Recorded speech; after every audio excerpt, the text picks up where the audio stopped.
leave the bank to come and contest. It was during the primary that he deceived Alesoti again by not giving him the ticket. That was why he had to go to APGA at that particular point in time. So if you look at it critically, at some point, all of these people, they were together in the same political party. So we must be sensible. I think there should come a time in the history of the country where you cannot take loan more than the tenure of your office. Right. The loan that will not last more than the tenure of your office. Because it makes no sense if you have 4 years term in office and you take a loan for 50 years. It will take 50 years to repay them back.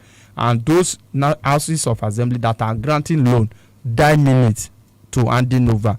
I think we should also look at that critically. Right. Because some of these governors cannot just obtain loan without the rubber stamp assemblies all over the country approving such loan for them. So on the part of the outgoing governor, let them know that posterity will remember them, either for good or for bad. So for those who are coming in, let them exercise a little patience before they start exercising powers as executive governor. But for now, they are not already. Because you begin to wonder, where's the interest of people in all of these actions? If, as is being suggested by these incoming governors, that these moves or actions by the outgoing governors are, so to say, vindictive. Where's the interest of people in all of this? Of course, in politics, they have not always they have never been in to come in. They want to come in and they are looking as men of the people.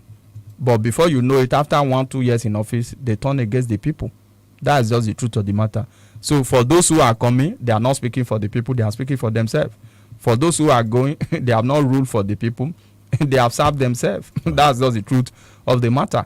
But by and large, I think we should build our structure in such a way that there will be institution. There shouldn't be somebody telling somebody not to take loan. If the institutions are very strong to checkmate some of these excesses, we must get to that level where institutions become very strong to checkmate those who are in power. Because power is transient. All right, let's move to our economy a little bit. Now, I'm looking at Nigeria importing 300 billion naira palm oil in 6 years. And our supply from this headline is saying we're getting supply from Malaysia, India, China, and Cameroon. China has always featured in all aspects of our economy. Yes. And now it appears that even Malaysia shouldn't be one of the countries we should be getting supply from, because from what we've been hearing, Malaysia came to Nigeria to get our palm, and now we have to get supply from them. Is that not ironical here? Yes, very ironical and shameful. It's laughable anyway that after how many years down the line, we have to rely on Malaysia for palm products in Nigeria. What happened to Okomu here in Edo State? The largest palm plantation sometimes ago. We jettisoned some of these natural resources because of the advent of crude. And now crude is no longer paying the bills. Here we are now trying to go back to the drawing board. It is unfortunate that we have leaders who can't think outside the box. The only thing they are good at is to collect loan. I will have to tell you this morning. I think about last week, the president wanted to collect another loan.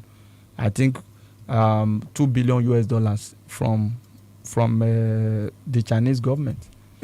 The Chinese government just technically said, no, we are not going to grant such a loan. Election has been conducted and administration is coming. So I pity those who are coming either as president-elect or as governors. They are going to face some of this problem. So if care is not taken, they will have to rebase our loan. On palm production, is very sad. This is happening in every strata of our economy. What we can produce, we also decide to rely on importation because we have left our own untapped. Because some of these natural resources that God has blessed us with, they are either the purest in the world or second to the purest. Look at our gold, for example. Look at our bitumen, for example. The second purest bitumen across the globe. Look at the palm plantation that we are talking about. Go there. Recently, I drove past Okomu. You see the carcass of that particular enviable revenue earner for the country at some point, the old Bender state, for example. So for me, those who are coming as new administration should look at some of these issues properly. Let's look at them how can we harness our natural resources to bring in high revenue. Imagine if we can tap this locally. I remember there was a time in the Republic of China that the government believed at that time that what we cannot produce, we don't need them. I don't know whether you get that. What we cannot produce, it means we don't need them, which means that we have to produce everything. Let's test run the system. Let's try and ensure that we produce everything that we need within our country. Look at them today. Look at them today. Will that cause us to leave Egypt? Because obviously from what the likes of Peter Obi said was consumption policy, producing what we eat. But now that appears not to be in the front burner, because obviously he did not, from what we see, win the elections as it were, is in court to do. But now, have we even left Egypt at all with all of these instances? Not as if we have left Egypt or we are planning to leave Egypt. We're most likely going to remain in Egypt. It depends on what you mean by Egypt for a longer time, because Egypt is a country. I think if they hear all this money, they won't be happy with us. So we have not left our wound, and there's no hope. That is why we are not growing. You know, GBOLABO, Kenny, if you have a problem and you have the hope that at some point or at some point you will leave that condition, you will be happy, you will be optimistic, but there's no respite, no end in sight. Even the Peter Obi that you mentioned and a whole lot of other presidential candidates, some of them were only talking theoretically at that time. None of them were able to tell us how they are going to take us, migrate us from a consuming country to a production country. That's just the truth of the matter. And we are urging the incoming administration, whatever that needs to be done, we cannot afford to continue like this, because our economic strategies are not sustainable at all. All right, Austin, what do you have to say about this one? Dr. Lisa Agbakuba, the former president of the NBA, has said that he wants the Presidential Election Petitions Tribunal to conclude petitions on the elections before the inauguration on May 29. Honestly, it is doable. That is my opinion. That is what I feel. I feel that those who are elected wrongly should not even assume office. That is my thinking. If it happened in the West, in more advanced country, it's a different case. I think last year it happened in Kenya, that the presidential election cases were determined before the swearing in. Within 2-3 weeks, it was disposed of. Right. So they can also give this case accelerated hearing. Of course, we know within our judicial system, today, it can only take a minimum of the least that we can get is 180 days, which is about 6 months. So we should not afford those who didn't win election to enjoy the benefit of office. That is rewarding impunity. That is rewarding criminality. So I align myself 100% with the position of Chief Olisa Agbakuba that petition election cases should be disposed of between now and the date of the swearing. But do we have the capacity in terms of our judiciary? Can they develop that proactiveness overnight? Do they have the manpower? Do we have all it takes to be able to achieve this? In my view, how can you say that somebody, for example, the case of Celestine Omea of Rivers State, he became governor, maybe by mistake or what have you, he was removed. Today, if you go to the government house in Port Harcourt, you can't find his picture there, because the Supreme Court assumed a judgment that he never at any point became governor. Those who served for 3 years, the late Olusegun Agagu, Olagunsoye Onilola, right, the law did not recognize their second term. So we can refer to it that they were in office for a second term. But in the face of the law, they were not. And that is waste of resources of the state. That is why we are having staggered election here and there, isolated election. Out of 36 states, we have been able to conduct 28 states. So we have shifted the remaining 8 states. So it shouldn't be. So we are appealing to the judiciary, whatever that needs to be done, let us dispense justice between now and May 29, so that anybody that is taking over will not be distracted. You will know that, you are taking over, you have won the election, the moral burden that is hanging on your victory, that is hanging on your neck, has been disposed of. If we can do that, Nigeria will be the better for it. That's the way I see it. Austin, do you think it's a stretch that he says that petitions can be resolved within 7 days? He also says that would, of course, ease the tension and all the talk about interim government and all that. See, Kenny, it is not only achievable, it is also doable. We can achieve it. It is difficult, but we can achieve it. We might not achieve 7 days, but at least from now to the time of inauguration, we still have a full 30 days or a full 50-something days. So we can achieve them. If 7 days is not possible, 30 days should be possible. If 30 days is not possible, 50 days should be possible. So my concern is that can the Nigerian judiciary suddenly, begin from today as we speak now, develop that proactiveness? If we can achieve that, of course, tension will go down. We know that nobody will look at the people that are laying claim to presidential seat now. Right. Atiku is laying claim. He said he won the election. Obi said he won the election. So we are almost having, one is declared president-elect. We are almost having 2 other people who are almost declaring themselves president-elect. So it will save us a lot of crisis, a lot of burden. We have some states, some people will say the mandate that you have is a temporary mandate. It's going to be short-lived. So if we are able to dispose all of these cases, everybody will go and keep quiet. Those that have been defeated will accept that thoroughly they have been defeated through the ballot process. All right, we have to go on another break right about now. Once we come back, we'll open the phone lines and also take your messages.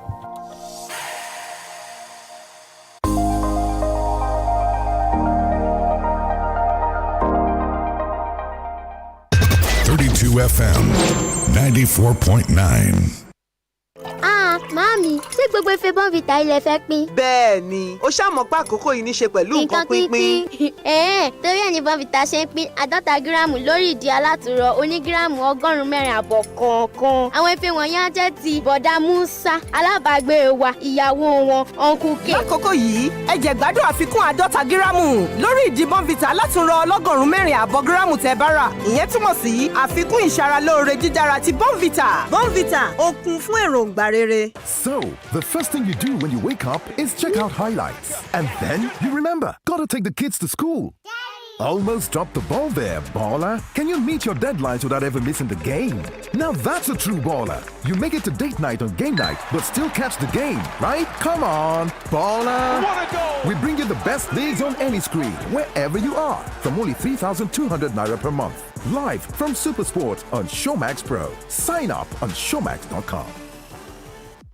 For this Naija wey we dey so, say you no hold cash no mean say wahala dey o. You wan send money to Male for Villa, just use Momo. You wan buy recharge card or data, just use Momo. You wan pay for market wey you buy, just use Momo. You fit use Momo run plenty things without cash, as long as you get Momo account. No cash, no wahala, and e dey easy to open o. Just dial *671# to open Momo account. Set your PIN, transfer money from your bank account inside your Momo account. Make you fit dey pay for anything, send and receive money sharp because life dey simple with Momo.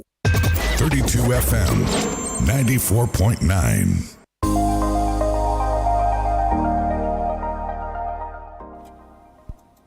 All right, you're welcome back. And of course, you're still on to break it on here on Papers Review 32 FM 94.9. We'll open the phone lines right about now to take some of your calls. And of course, also look at your messages on Facebook. We're live on Facebook, 32 FM, Ibadan 949. And of course, the numbers are 070-550-949 or 8080-970-949. Hello, good morning.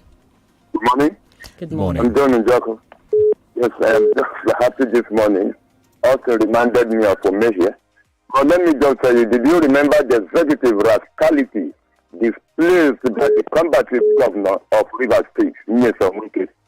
You know how Wike, after the Supreme Court judgment, not deciding the election of Omehia, the combative governor, in conjunction with the State House of Assembly, started to regard him as a former governor, paid his entitlement, the official house, until Omehia fell apart with the combative governor. And he ordered Omehia to return all the funds illegally given to him. What is executive rascality? Please, I just want to talk about this, the word by the senior advocate of Nigeria, Ulisagba Kuma. I think the problem lies with the National Assembly. They have to make law that will make it mandatory that everything that has to do with election matters must be concluded before handing over. And that is one of the reasons being abused by those who are actually advocating for what they call interim government. Right. It happened in Kenya, I think 2018, where the Supreme Court made everything possible in less than 2 weeks. Nigeria can do it, as Austin has said. We have what it takes to make sure that we do the correct thing at the right time, so that people will now know say a new administration has equally resumed. All right. But then let me congratulate Ohaneze for what that they said this morning, that they will support Asiwaju in the inauguration. I want to commend them for that very work. It shows they are very responsible organization. Thank you, Johnny. Thank you, John, for calling in. Hello, good morning. Hello, good morning. Good morning. Hello, good morning. Good morning. Good morning. We can hear you. Go ahead. Yeah, my name is Benga Mari, calling from Apache. All right. Now, I want to talk about the second term bid of some governors who are being re-elected. I think the constitution should be reviewed such that they won't give away for some of those governors to come back, because most of them, they come back, what they come back to do is child. You can imagine one of the governors that was being elected came to office and before this one was announced and saying that he's not going to pay the salary of the last month because the work in the state does not vote for him in the last election. You can imagine that him starting on that note means that he has something to offer the state. Thank you very much. All right. Thank you very much. Hello. Good morning. Hello, good morning. Good morning. Yeah. I'm listening from UI. All right. Hello, I'm listening from UI. Okay, we can hear you. Go ahead.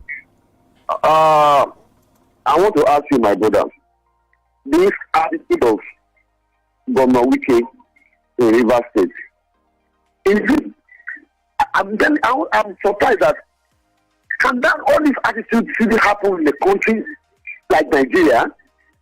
I'm asking myself, because I've been, look at the fourth caller, look at what he listed. That has been only Omeya. He has been attacking Amechi. He has been attacking every other, as he will be the first governor that ever ruled that. And nobody to challenge him. I don't know how Nigeria should stop to be a system. It's not a country. All right, Austin, do you want to react to that? And I also want to link this up with what is going on in the U.S. Right about now, Trump is supposed to be at the New York court. Of course, face trial for hush money and some of these allegations against him. Now, how do we take this down to Nigeria? Some of our leaders, according to the pulse of the callers this morning, like they walk away with impunity. Now, how do we look at this? What happened elsewhere and also in Nigeria here? Yes, U.S. is a country where the institution work. No single president can undermine the institution of the United States of America. Of course, the president of America is unarguably the most powerful president in the world. But look at what is happening. If it is in Nigeria, they will tell you, you cannot desecrate the office of the former president. You want to bring disrepute to that office. There must be a way the institution checkmate the people, call the people to account, especially those who have held public offices. But in Nigeria, the reverse is the case. Once you go, they get away with everything. All acts of impunity that they have committed in office. I was discussing with somebody, I think 2 days ago. I said, if care is not taken, former President Barack Obama might just go to jail. If care is not taken. Because the allegations are weighty. That's just the truth. But on the flip side too, there's politics everywhere. Why is it that it was when Trump decided to seek for a second term in office that all of these are coming out? You know, politics here and there. So they also play politics in advanced country too.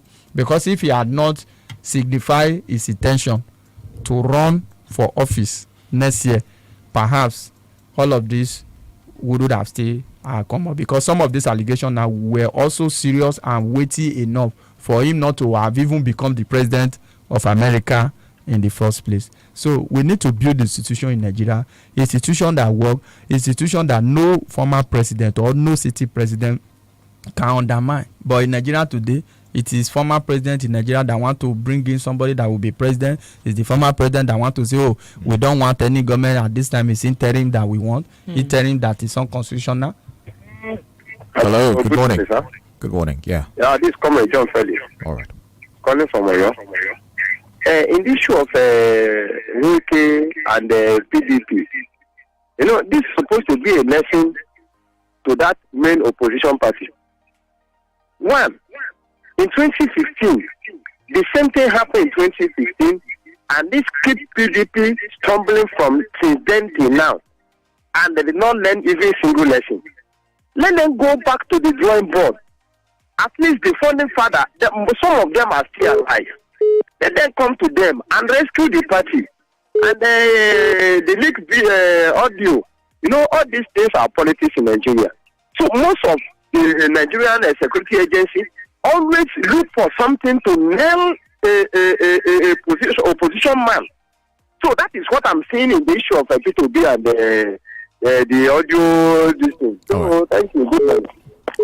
Okay, we'll take some messages from Facebook. Tululokpe Adeyemi writes, the Cold War between some outgoing governors and the governors-elect is bound to happen because politics has been turned into business in this part of the world, and that is why many of these governors would want to be awarding contracts even when they know that their tenure is winding down already, and some are intentionally just doing it in a bid to create problems for the incoming one so that people can see their tenure being better when compared with the incoming government. Thank you for that one.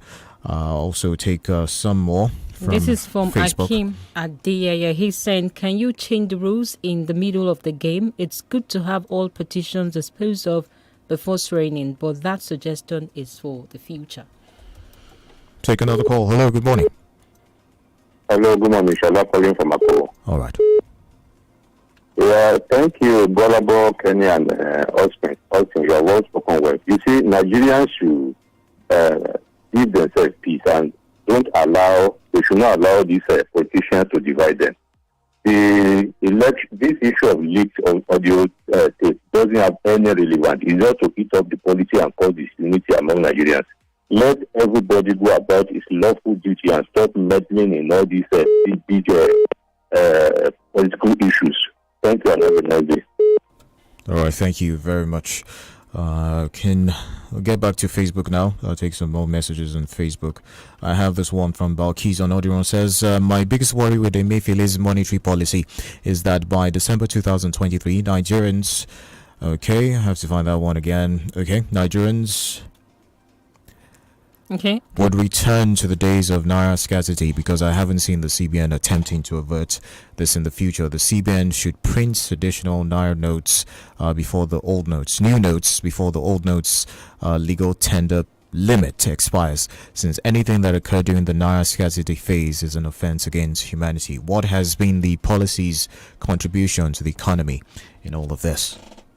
All right, Hanifo She Victor says, good morning, Kenny, GBOLABO, and Austin. I love your analysis this morning. Unbiased, well done. Hope to hear you on, all right, TV soon.